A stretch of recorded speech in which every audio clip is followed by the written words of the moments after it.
Hello there everyone and welcome back to the second Smite guide in this series. Today we've got a bit of a doozy on our hands because there's a lot that I need to say and I don't want this to go too long. So today I am going to be discussing the 5 major classes that Smite has and then what each of those classes is looking to do.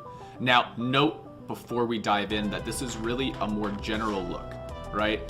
In the coming weeks, I will dive into each class in particular and talk about really specific things that each class should look to do, but for today, we're talking about general. So just to get everyone on the same mindset, the things I am referring to today are of course the Guardian, Warrior, Mage, Hunter, and Assassin. And we're going to dive into each of those things individually so that I can talk about where you should be in general in team fights, what your goal should be, again, in general. Have I said that enough? I think I have. But alas, I'm going to start by talking about the Mage. No reason, just think it's an okay place to start.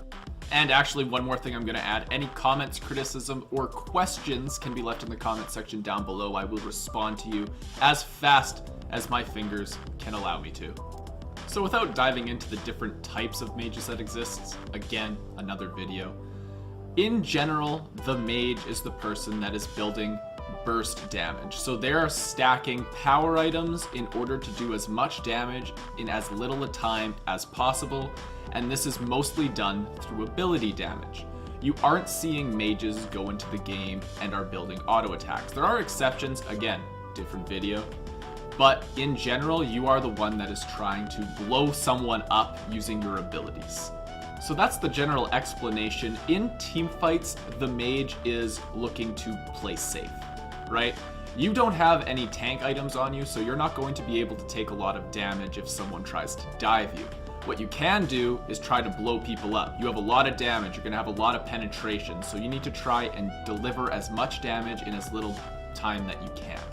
That means you're going to be playing behind your Guardian, behind the Warrior, right? You have to make sure you're playing safe. A common mistake I see a lot of players make with mages is thinking that they are invincible. Just because you have a lot of damage does not mean that you can one-shot everything. People are going to be building defense to counter you. You can build penetration, but again, they are going to be building defense so that you can't one-shot them. So to quickly sum it up, mages do a lot of damage and play safe. Now let's move on to the Warrior. So whereas mages are really all about blowing someone up as fast as possible, the Warrior is about protecting and doing their damage in a safer way. So warriors are often building tanky, and that's not because they don't have strong abilities or anything like that. They just work a lot better if they can take a lot of damage. So basically, as I'm going to cover later, assassins can do a lot of damage at short range, and warriors also do a lot of damage at short range. But it's the way that warriors have to deal the damage that is less safe, and that's why a lot of warriors are often building way more tanky. Because like the role of a warrior in, say, a team fight scenario is they are going to be diving or protecting. Most often warriors are responsible for diving. So they're going and they're trying to harass the enemy carries so that they cannot do their damage safely, right? So when they're going and diving like that, they have to keep in mind that if they get attacked by the carry or if the whole team collapses on them, they would like to still survive at the end of the day. And they aren't going to survive if they don't have a lot of protections. So that being said, if you are messing around and want to figure out, say, how abilities work more and more, it's not necessarily bad to build warriors full damage, but it is a lot more risky and I wouldn't recommend it. Plus in Season 4, defense is broken, but I promised I wouldn't dive into meta because I want this guide to live a long time. But anyway, let's move on to hunters, where I am happier. So all hunters are exclusively responsible for providing sustained damage throughout the fights. Now, some of these hunters will rely more on abilities than others, but what it all comes down to is hunters want to auto attack as much as possible to get a steady flow of damage out. Now that being said, hunters need a lot of items to do this effectively, so they are very much that late game carry that you are going to need, right? They all scale off of items, and items get bought the more you play. In the teamfight scenarios, you are again in the back line trying not to get killed, okay? So when you're trying not to get killed, it depends on the type of fight you're in. In most cases, you're just going to be auto-attacking and hoping that your auto-attacks land, and then you throw out abilities as you need to. But In some cases, when you're, say, sieging down a tower, you want to focus on the structure. Again, you have sustained auto attack damage. That means you're the one who can do the most damage to the towers and the phoenixes as fast as possible. That means in cases where your team is diving forward, you want to stay back a little bit further and make sure you're focusing the structure. Because at the end of the day, the structures are more important than kills. Make sure you're holding on to your ego as a hunter, because again, you want to get those structures down. Those are important. Those win games. Now, let's move on to the assassin class. So typically assassins do a lot of things in the game. In Conquest, they're responsible for a lot of stuff if they're jungling, but that's for another video.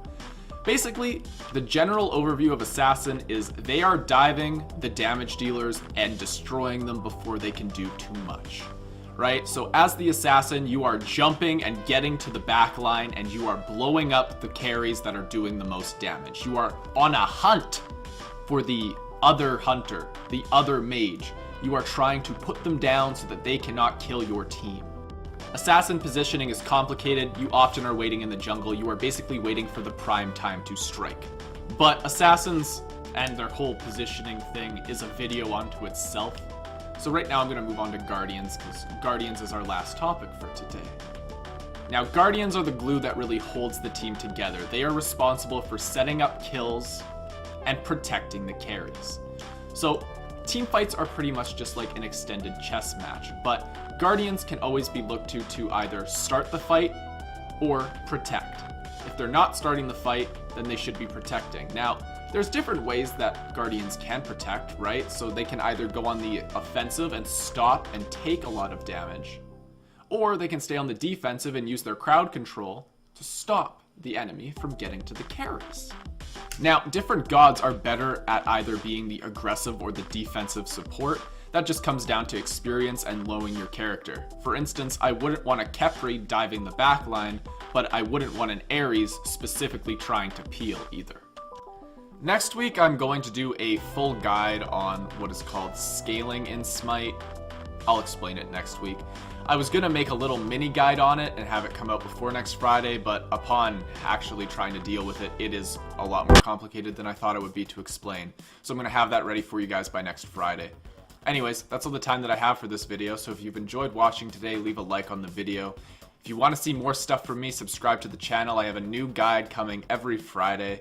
And until next time, guys, this is Keltick signing off. Have a casual day.